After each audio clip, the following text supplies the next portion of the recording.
నా పేరు బొప్పూడి అంజమ్మ. 20 సంవత్సరాలుగా మేము ఈ సంఘంలో పనిచేస్తున్నామండి.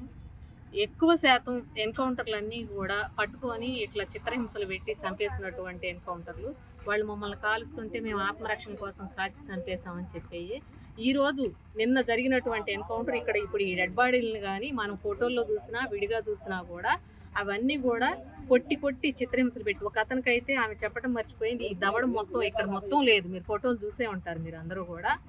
అట్లాగే ఆ అమ్మాయికి అయితే ఈ షర్టు చినిగిపోయింది, ఈ భుజం దగ్గర లేకపోతే అది మోచేయ మనకు అర్థం కావట్లేదు, మొత్తం మాంసం ఎముకలు ఎలుకొచ్చి ఉన్నాయి. ఈ చెయ్యి ఇక్కడ వెనకాల ఉన్నది, ఇది ఇక్కడ ఉంటే ఇది వెనకాల ఉన్నది ఈ చెయ్యి. అట్లాగే ఇప్పుడు ఆ అమ్మాయి చెప్తుంది చూసి వచ్చి తల దగ్గర నుంచి కింద పాదం దాకా కూడా మొత్తం తుక్కుగా కొట్టి చంపారు అనేది ఇప్పుడు ఆ అమ్మాయి ఆమె భార్య, అతని భార్య. అట్లాగే ఆ అన్న వాళ్ళ అన్న వాళ్ళు ఇప్పుడు బయటకు వచ్చి ఎంత బాధపడుతున్నారో మీరు అందరూ కూడా చూశారు, వాళ్ళ మాటలు కూడా మీరు విన్నారు. ఇది పరిస్థితి అండి. ఇదంతా కూడా మనము ఏదైతే ప్రజాస్వామిక తెలంగాణ, ప్రజాస్వామిక హక్కుల పునరుద్ధరణ అని చెప్పి రేవంత్ రెడ్డి అధికారంలోకి వచ్చాడు. వచ్చిన తర్వాత అంతకుముందుల బీఆర్ఎస్ ప్రభుత్వం ఏ విధమైనటువంటి శృతి విద్యాసాగర్ల ఎన్కౌంటర్ వాళ్ళ చిత్రహింసలు పెట్టి చంపేసిందో అదే విధంగా ఈరోజు కాంగ్రెస్ ప్రభుత్వంలో రేవంత్ రెడ్డి గవర్నమెంట్ ఈరోజు వీళ్ళని చిత్రహింసలు పెట్టి చంపేయటం అనేది జరిగింది. ఇది చాలా తప్పుడు పద్ధతి. ఈ పద్ధతులు మార్చుకోవాలి. ఈ విధమైనటువంటి ఎన్కౌంటర్లు జరగనివ్వకూడదు అని చెప్పి ప్రజలకి, ప్రజాస్వామికవాదులకి, మేధావులకి, విద్యావంతులకి మేము అమరుల బంధుమిత్రుల సంఘం తరఫున విజ్ఞప్తి చేస్తున్నాము.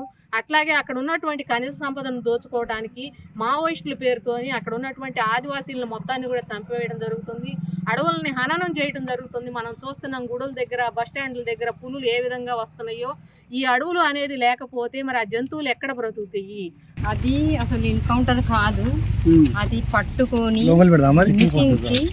హింసించి చంపిర్రు. అసలు ఎంత ఘోరంగా అంటే తలకాయ బొక్కలు అయిపోయింది. ఒక్క బొక్క కూడా ఇట్లా అతికి లేదు, తుక్కు చేసి ఉన్నది. నాకు వెనుక బాడీ చూపించలేదు, ఒక ముందే చూపించారు. నాన్న ఒక ఫోటో తీసుకుంటానన్నా కూడా నాకు పర్మిషన్ ఇవ్వలేదు. నాకు ఒక ఫోటో అవకాశం ఇవ్వాలని నేను కోరుకుంటున్నా. దాంతోపాటు మా ఫ్యామిలీ అందరినీ చూపించాలి. మా వాళ్ళు వచ్చారు, వాళ్ళు కూడా వాళ్ళ అన్నలు కొడుకులు, మా అబ్బాయి, మా బంధుమిత్రుల సంఘం నుండి వచ్చిన అక్క వాళ్ళు తీసుకుని వస్తే మేము వచ్చినాం. మాకు ఇక్కడే తెలియదు, మాకు విషయం తెలియదు. ఆ పేరు చెప్పిరు ఇదే అంటే మేము వచ్చినాం, మాకు ఏది తెలియదు. కాబట్టి వాళ్ళందరికీ అవకాశాలు ఇవ్వాలి. ఇప్పుడు మేము పెట్టింది మాకు హైకోర్టు నుండి ఆర్డర్ వచ్చేసింది. ఫోరెన్సిక్ నుండి డాక్టర్స్ వచ్చి మా ముంగట్టే మాకు చూపిస్తేనే పోస్ట్ మార్టం కావాలనే ఆర్డర్ వచ్చింది. మాకు అవకాశము తీసుకున్నాము, దాన్ని మాకు చేసి ఉంచమని చెప్తున్నాం. కాకపోతే ఇప్పుడు నాకు ఒకటి ఫోటో తీసుకోవడానికి అవకాశం ఇవ్వండి, ఎందుకంటే పోస్ట్ మార్టం అయితే అది ఫోటో తీసుకోలేను. నా గుర్తింపుకైనా కూడా నాకు కావాలి. ఇది నాకు వాళ్ళు కానియలేదు. తర్వాత వాళ్ళు నన్ను వీడియోలు తీసుకుంటూ కూడా మేము కోఆర్ట్ చేస్తలేదని వాళ్ళ డిపార్ట్మెంట్ వాళ్ళంతా లొల్లి పెడుతుంది. అందరు లేచారు, ఒక్కళ్ళు కాదు, అక్కడ ఎంతమంది ఒక 50 మంది ఉన్నట్టున్నారు. 50 మంది లొల్లి పెట్టారు. నన్ను ఒక ఫోటో అడిగినందుకే మళ్ళీ నేనే కోఆర్ట్ చేస్తలేనని నా మీద అలవాట్లు చేస్తూ. ఇదైతే పచ్చి బూటకం. వాళ్ళను అన్నంలో విషం పెట్టి తీసుకుపోయి వాళ్ళకు బేవస్ చేసి చిత్రహింసలు చేసి చంపారు. ఆ ఒక మహిళ ఉంది, ఆమెదైతే గుంతుగా కోసినట్టే ఉంది, మొత్తం అయ్యంతా చింపేసారు. ఈ భుజం అంతా మొత్తం లేచేసిపోయింది. చెయ్యి ఇట్లా మలుచుకుంటే ఇట్లా రాదు మనకు. ఇగో చెయ్యి ఇక్కడ కనబడుతుంది ఆ ఫోటోలో, ఆమె ఏళ్ళు.